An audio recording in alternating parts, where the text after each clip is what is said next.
Pain has this way of showing up like an uninvited guest, barging into your life without knocking, without calling ahead, without asking, hey, is now a good time? And you know what? It never is. We're never sitting around saying, I hope I wake up tomorrow in emotional agony. But pain doesn't come for your permission. It comes for your attention. It forces you to look at what you've been ignoring. It peels back the layers of comfort and says, this right here needs to be addressed. We treat pain like an intruder, but sometimes it's the only honest voice in the room. Pain doesn't flatter you, it doesn't sugarcoat, it doesn't give you polite nods while you make excuses for staying small. It's blunt, it's raw, and because of that, it's easy to see it as the enemy, when in reality, it's the only thing that has the guts to tell you the truth. Think about it. Without pain, you wouldn't know something was wrong. Pain is the alarm system that says, this isn't working, this isn't right, this can't keep going the way it's going. If you ignore it, it'll scream louder, not because it hates you, but because it refuses to let you pretend everything's fine when it's not. Pain pushes you to dig deeper. It challenges the version of yourself you've been pretending to be and says, is this really you or just a costume you put on for survival? It doesn't care about your comfort zone, it'll tear the walls down if it has to. And yes, it hurts while it's doing it, but it's clearing space for something more real. If you've ever looked back on a painful season, you'll see that it's where you got the clearest vision. You didn't see it at the time, you thought the world was ending, but looking back, you realize the world you lost was the one that was suffocating you. Pain didn't end you. It ended the lie you were living in. You can't negotiate with pain, you can't bribe it, you can't distract. You might be scared to take the mask off because you're worried people will see the mess. But the truth is, the right people aren't afraid of your mess. They're not going to run from the storm. They're going to grab an umbrella and sit with you in the rain. And if some people disappear when they see the real you, then they were never there for you in the first place. They were there for the performance. Pretending you're okay might make other people comfortable, but it makes you miserable. It's like playing a role you never auditioned for, reading lines you don't believe in. Every time you fake it, you drift further away from yourself. And the more distance you put between who you are and who you're pretending to be, the harder it is to find your way back. Some days, the bravest thing you can do is to stop performing, to look someone in the eye and say, today's heavy, to cry without apologizing for it, to admit that you don't have all the answers and maybe you don't even know the next step. That honesty doesn't make you a burden. It makes you human. Because the moment you stop pretending you're okay is the moment you give yourself permission to be real, and being real is the only way you'll ever start to heal. There's a moment in life when you realize you can spill your heart out to someone, lay it bare, trembling, wide open, and they'll nod, smile politely, and change the subject. Not because they're cruel, but because they're not living in your skin. They don't feel the weight you feel. They don't see the shadows that follow you home at night. And if you keep expecting everyone to get it, you're setting yourself up for a lifetime of frustration.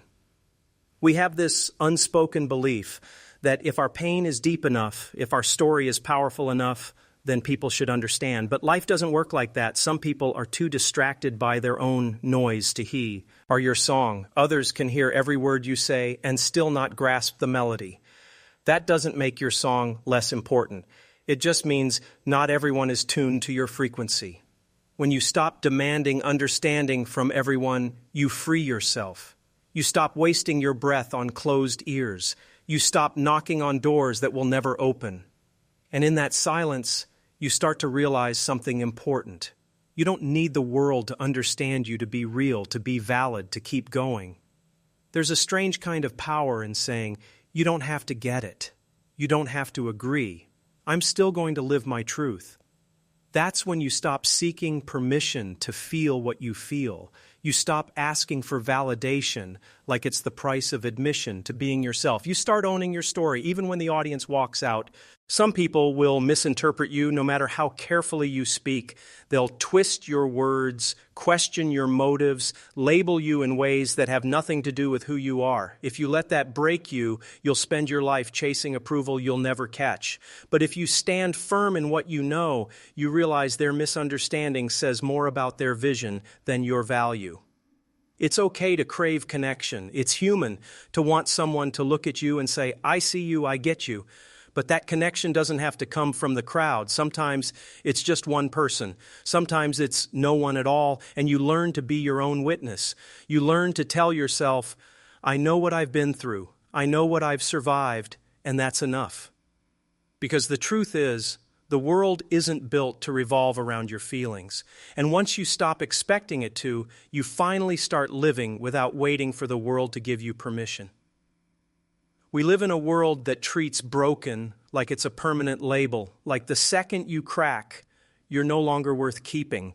People throw away mugs with a chipped handle, phones with a scratched screen, relationships that have been through too much.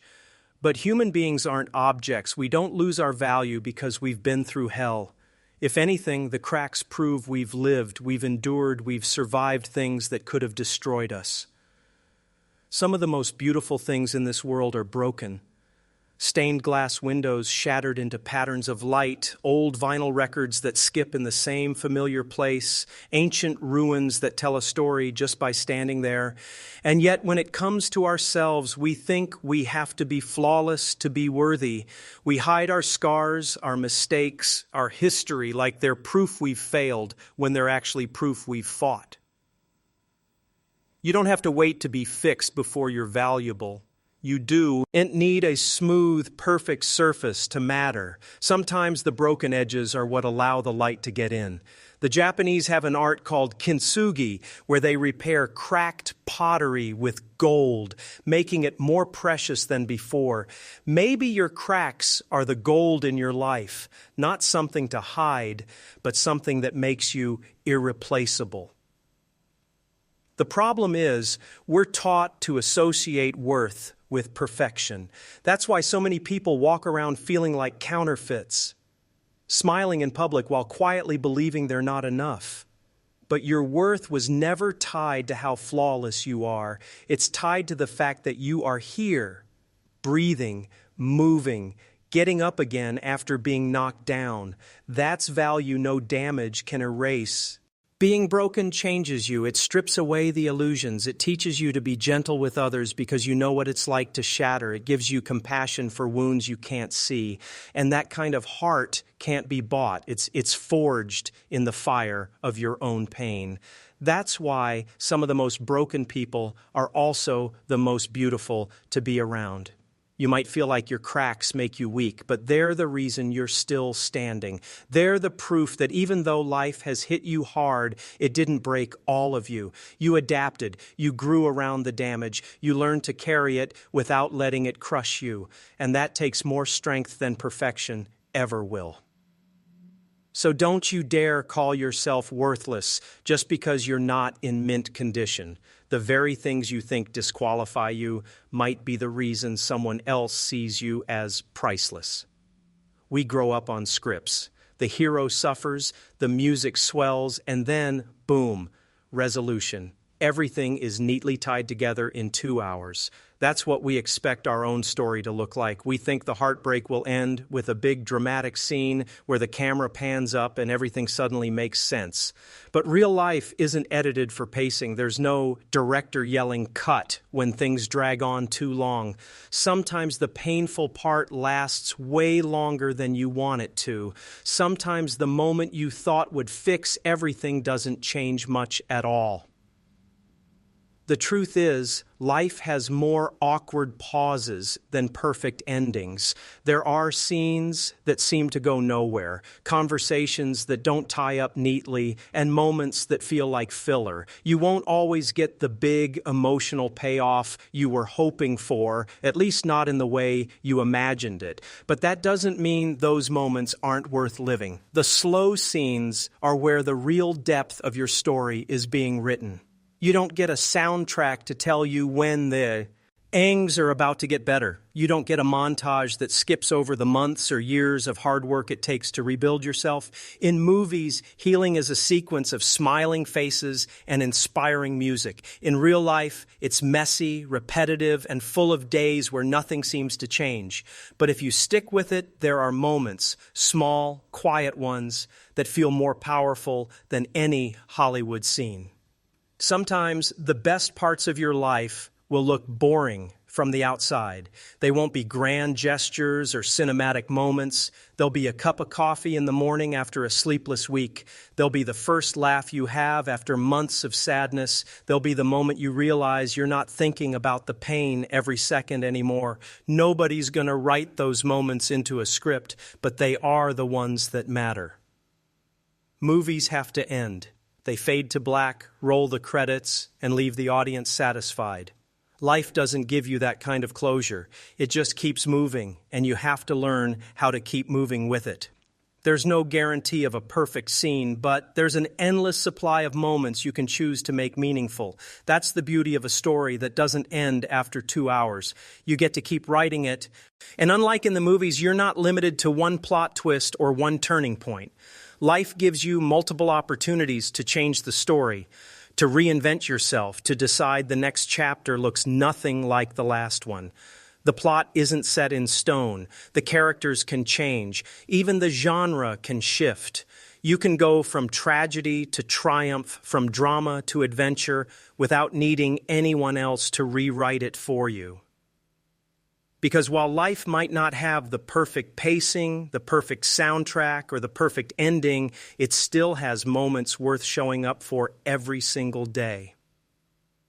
Some days you wake up and it feels like you're carrying the whole world on your back.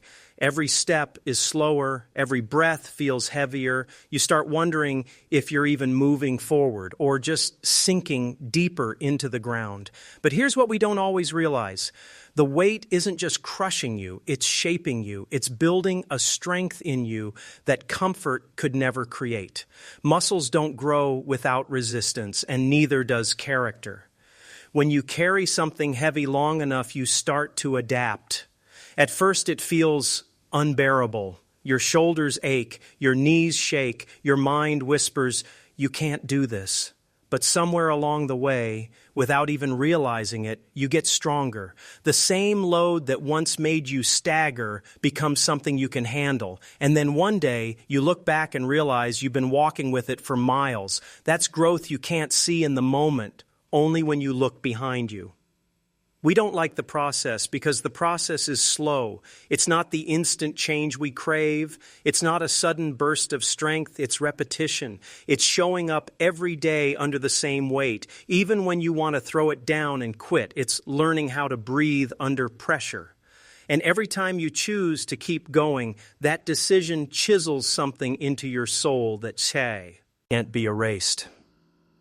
The truth is, the weight isn't just building your strength, it's shaping your posture. It's teaching you how to stand differently. It's making you more balanced, more grounded, more aware of your limits and your capacity. You can't carry it the same way forever, so you learn to shift it, adjust it, redistribute it so it doesn't break you. That kind of wisdom doesn't come from light loads. It comes from the ones that test you. Some people look at your life and wonder how you're still standing. They don't see the training. They don't see the nights you stayed awake fighting battles in your own head. They don't see the mornings you dragged yourself out of bed when your body felt like lead. They only see the surface. But the weight has been building something deep inside you that no one can take away. And here's the strange thing. The very load you wish you could drop might be the thing that's preparing you for what's ahead. If you put it down too soon, you might not be ready for the next chapter. If you avoid the struggle, you avoid the strength that comes with it. The weight might not make sense now, but it's not wasted. Because while it feels like it's pressing you down, it's actually pressing something powerful out of you: resilience, endurance, and a capacity you never knew you had. When life gets hard, it's easy to start waking up every morning like you're gearing up for war.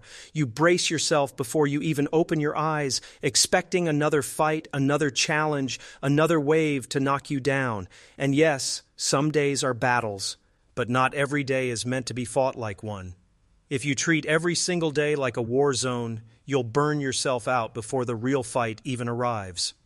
There are days meant for pushing forward, and there are days meant for breathing. Days when you don't need to conquer the world, you just need to let yourself exist in it. We confuse stillness with weakness, but sometimes stillness is the exact thing that keeps you alive for the long run. You can't swing your sword every day without eventually dropping it from exhaustion. Rest isn't a luxury, but it's a strategy. Soldiers don't fight 24/7. They regroup, they recover, they eat, they sleep. Because they know the battle isn't just about how hard you can fight, it's about how long you can last. And life works the same way. Some days you need to pull back, recharge, and let your body and mind catch up with what your spirit has been carrying. The problem is, we feel guilty for not being productive every single moment. We think we have to prove we're trying by always being in motion. But healing doesn't always look like action. Sometimes it's sitting in the quiet. Sometimes it's taking a walk without a destination. Sometimes it's allowing yourself to watch the clouds instead of chasing the clock. And here's the thing, when you stop treating every day like a battlefield, you start to notice the beauty in the in-between moments. You hear the way the world sounds when it's not screaming at you. You feel the weight lift just enough for you to remember what peace feels like. That peace isn't a sign you've lost your fight. It's a sign you're learning when to fight and when to rest. If you don't give yourself permission to step back, you'll lose the ability to move forward. Fighting without resting will make you reckless, tired, and desperate. Resting will make you sharper, calmer, and more focused when the real fight comes. It's not about avoiding the battles, it's about choosing them wisely. Because life isn't an endless war. It's a mix of battles, truces, and quiet days where the most courageous thing you can do is simply let yourself breathe. When life has you cornered, when the weight of everything feels like it's crushing your chest, laughter can feel almost wrong. Like, how dare you smile in the middle of this? How dare you let joy slip through when everything is falling apart? But that's exactly why laughter matters in those moments. Because it's not just a reaction, it's resistance. It's proof that the darkness hasn't swallowed you whole. Laughter in the middle of pain isn't pretending the pain isn't real. It's saying, you don't get all of me. It's refusing to hand over every inch of your spirit to the struggle. It's a quiet, or sometimes loud, declaration that even if life has taken a lot from you, it hasn't taken this. That sound that escapes your mouth in the middle of heartbreak is your soul reminding the world, I'm still here. There's a kind of healing that only laughter can bring. Not the polite, forced kind you give to make other people comfortable, but the kind that sneaks up on you. The kind that erupts out of nowhere, catching you off guard. Maybe it comes in the middle of a conversation. Maybe it happens because someone made a ridiculous face. Maybe it's just your own mind giving you a momentary escape. Whatever the reason, that sound can cut through the heaviness like a blade. Some people think you have to get through the pain before you can laugh again. But sometimes laughter is how you get through the pain. It's the rope you grab onto when everything else feels slippery. It's the deep breath that gives your lungs the strength to take the next one.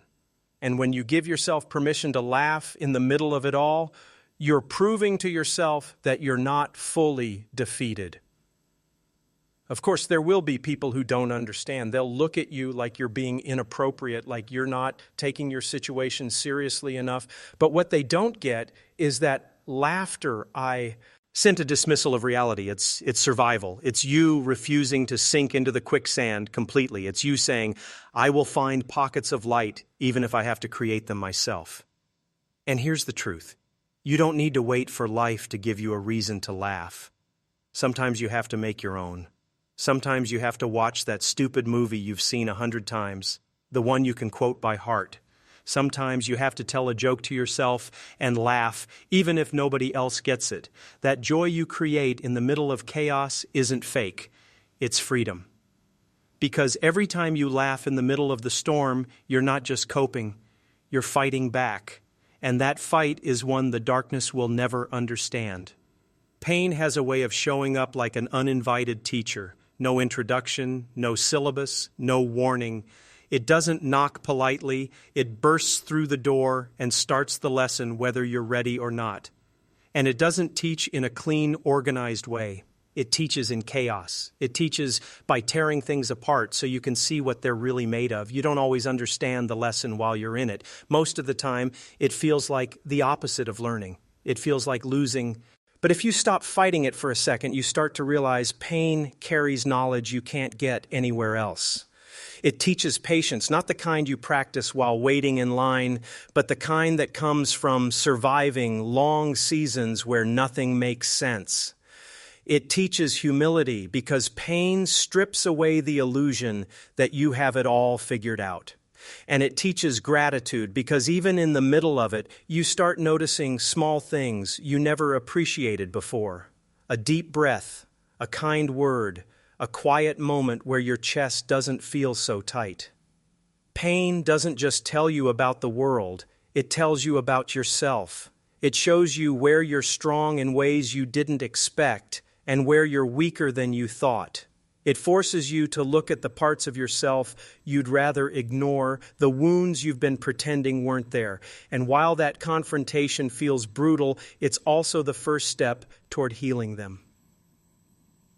You might think pain's lesson is just about endurance, holding on until it's over, but it's deeper than that. It's about transformation. It's about letting it shape you into someone you couldn't have become without it.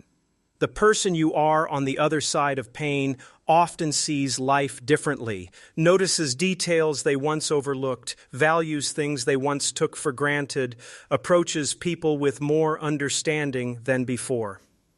Of course, you can choose to ignore the lesson. You can harden yourself, close the book, refuse to read what pain is trying to teach you. But when you do that, the pain doesn't just vanish, it lingers. It finds new ways to keep repeating the same message until you're ready to listen. And sometimes the longer you resist, the louder and messier the lessons get.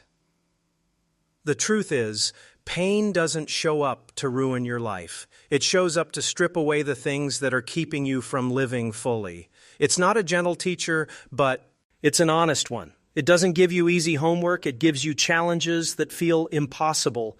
But every time you wrestle with those challenges, you grow. Because the lessons you learn in comfort fade quickly, but the ones you learn in pain have a way of staying with you forever. There are mornings when you'll stand in front of the mirror and swear it's lying to you.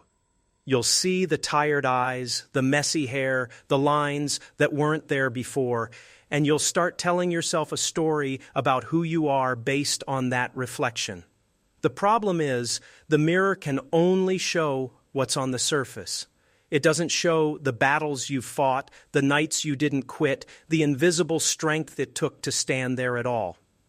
Some days, the mirror reflects your exhaustion more than your resilience. It shows the wear, but not the work.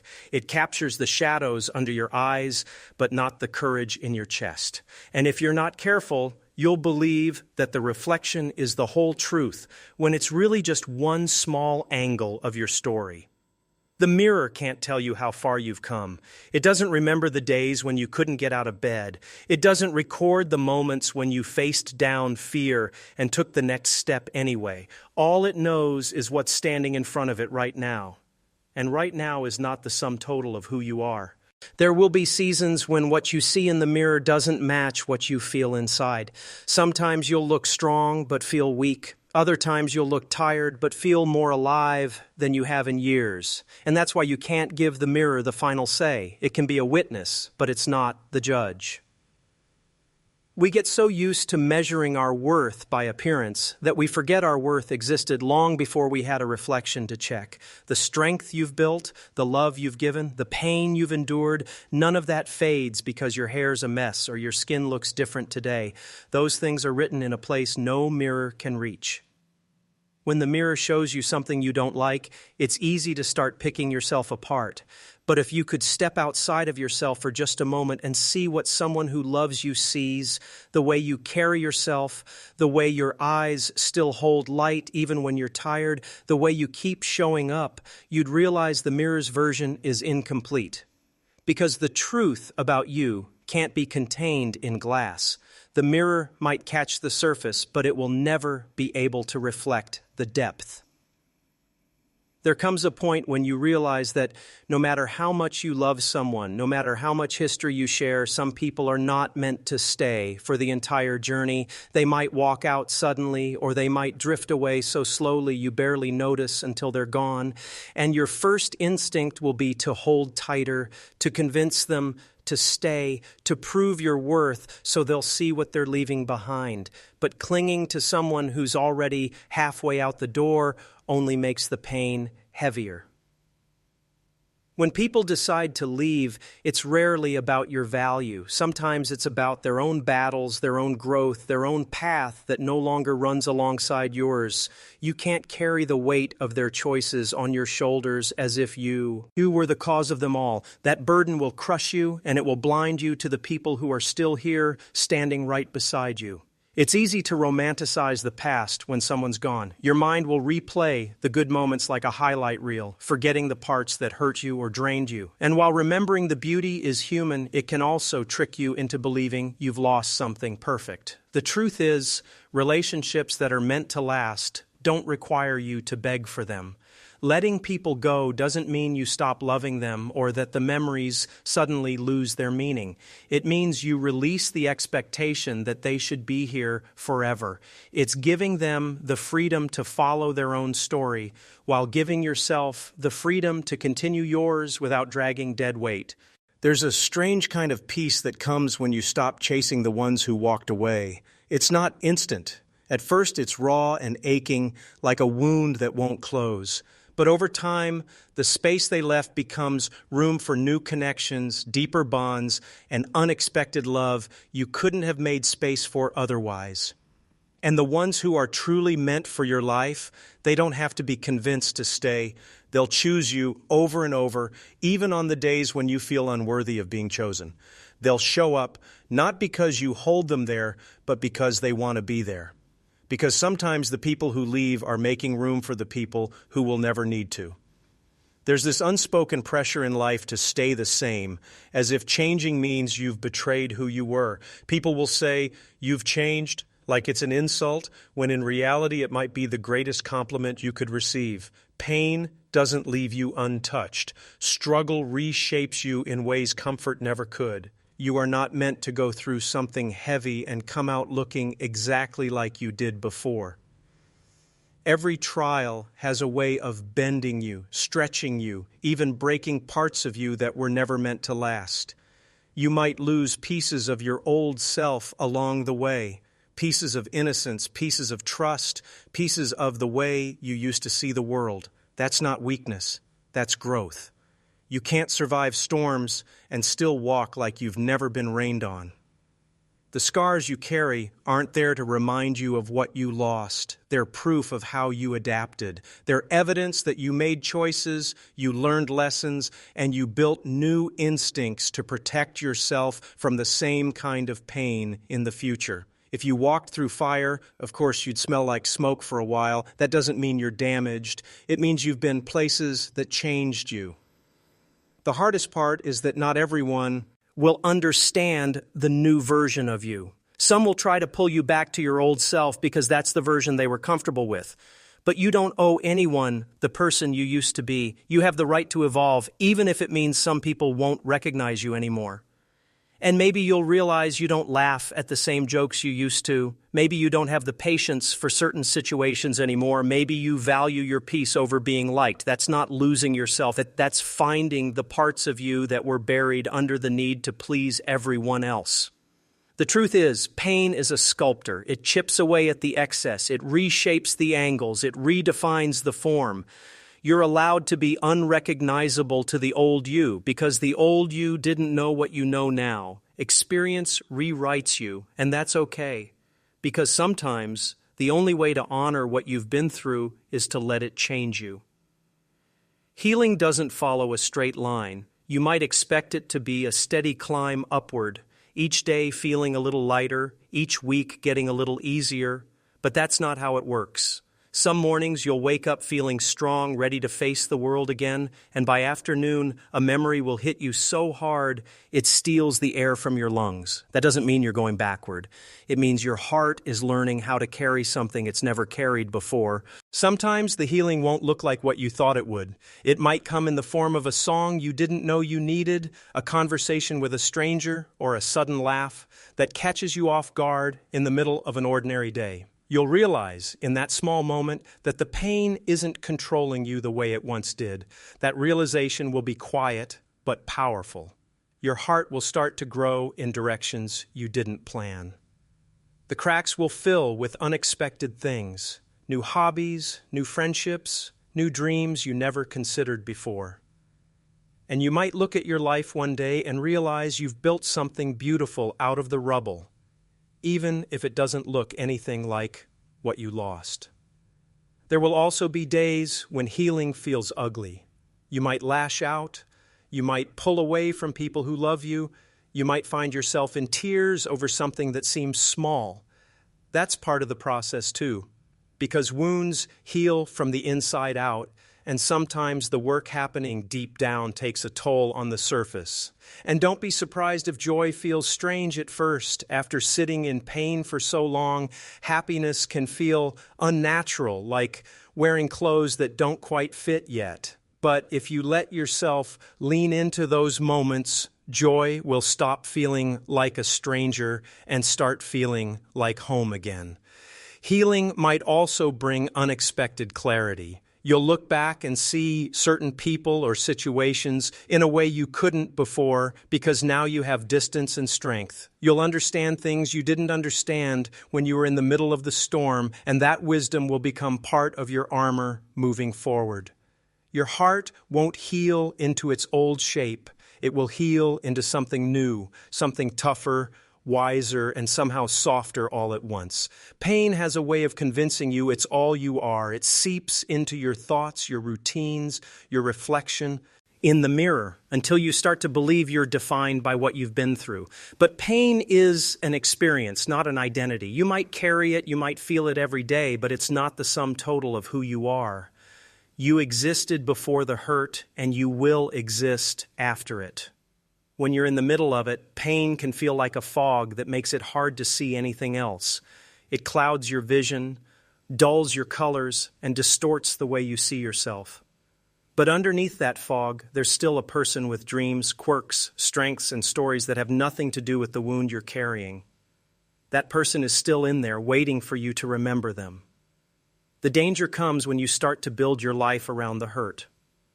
When every decision is filtered through fear, when every relationship is shaped by mistrust, when every goal feels out of reach because the pain told you so, that's when you have to step back and remind yourself that this is something I've been through, not something I am. There are parts of you pain can't touch, your sense of humor, your kindness, your ability to love, even if it's guarded right now, your creativity, your curiosity. Pain might try to dim those things, but they don't vanish. They wait for the moment you decide to stop letting the hurt have the final say over who you are. Sometimes you have to separate yourself from the story you've been telling. Instead of saying, I am broken, you say, I have been through something that broke me. Instead of saying, I am lost, you say, I am finding my way through a difficult season. The shift might seem small, but it changes everything because it reminds you you're more than the chapter you're in. You can learn from pain without letting it own you. You can carry its lessons without wearing it like a name tag. You can acknowledge its presence without letting it take over the whole house. It's not about pretending it's not there. It's about giving it a place that doesn't swallow up the rest of your life. Because no matter how deep it runs, pain is just a part of your story, not the title, not the cover, not the ending. It sounds strange to say you'll thank something that tore you apart. Right now, the idea probably feels impossible, maybe even insulting. When you're in the middle of it, all you can think about is how much you want it to stop. But the truth is, some of the most important parts of who you'll become are being shaped in this very season of hurt. You don't have to like it to acknowledge that it's doing something in you. Hurt has a way of stripping away illusions. It shows you who's really in your corner and who was only there for the good days. It forces you to confront truths you might have avoided. It exposes weaknesses, but it also reveals strengths you didn't know you had. In the moment, it feels like loss. Later, you realize it was a kind of refining, burning away what couldn't stay so something better could grow. There's a resilience being built in you right now that you can't fully appreciate until you're on the other side of this. Every time you get up after being knocked down, you're training your mind to believe you can survive more than you thought possible. That strength will serve you in ways you can't yet imagine. Not just in surviving, but in thriving when life hands you something unexpected again. Hurt changes the way you see the world. It deepens your compassion for others because you felt the weight of being misunderstood, abandoned, or broken. You start to notice the quiet pain in other people's eyes. You learn to offer comfort that isn't shallow or dismissive because you know firsthand what empty words feel like. Without realizing it, your pain becomes a bridge to connect with others in ways you never could before. When the time comes, you'll see how certain doors only opened because of the detour pain forced you to take. Maybe it slowed you down long enough to notice an opportunity you would have sped past. Maybe it pushed you into a version of yourself that was braver, bolder, or more honest. It's rarely the path you would have chosen, but it's the one that led you to something you didn't even know you needed. The hurt you feel now will one day be the very thing that makes you grateful you didn't give up. You'll see how it toughened your spirit without hardening your heart. You'll see how it peeled away the parts of your life that were comfortable but not truly alive. You'll see that what felt like the end of you was actually the making of you. And on that day, when you look back at everything you thought would destroy you, you might surprise yourself by whispering, "Thank you," not because you wanted it, but because it brought you somewhere you never would have found without it.